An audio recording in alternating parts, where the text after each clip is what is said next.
দুটা আপোনাৰ গুৱাহাটী দিশৰ পৰা আহিছিলে আপোনাৰ ৰাইজৰ পৰা জানিব পৰা মতে পিছত মানে যিখন আপোনাৰ মাৰুতি আছিলে মাৰুতিখনে আপোনাৰ হঠাৎ আপোনাৰ ঘূৰি যাওঁতে আপোনাৰ ৱেষ্ট বেংগল গাড়ীখনে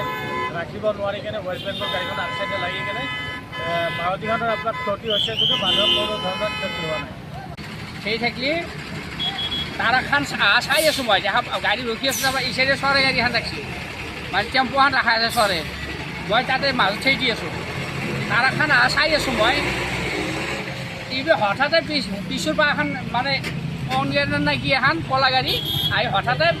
মানে তাৰ এখনৰ আগৰ চাইড লাগি এইবাৰ পাৰ হৈ আহিছে পাৰ হৈ মই কিবাকে জান ৰক্ষা কৰিছোঁ আৰু তাৰমানে কিবাকে মোৰ নিজৰ জানটো বাচাইছোঁ আৰু মই জাপ পাইছোঁ কিবাকে জাপ মাৰি মোৰ চাল গেল আছে এখন চাল গেল আঁঠুত চাল গেল এনেকুৱা আৰু তাৰপৰা গাড়ীখন এই যে কলা অন্তৰখন তাৰ তেওঁৰ ভুল তেওঁ হৈ গাড়ীখন মানে হঠাতে কাটি দিছে কাটি দি লাগি এই গাছডাল নাছিলে মই লগ দেই জলবায়ু নাপায় ৰাতি বৰ্তমান গম পোৱা নাই মই তাৰ মোক মানুহখিনি মোকে চাব বিচাৰি গৈছে মোৰ কিবা হ'ব বুলি হঠাতে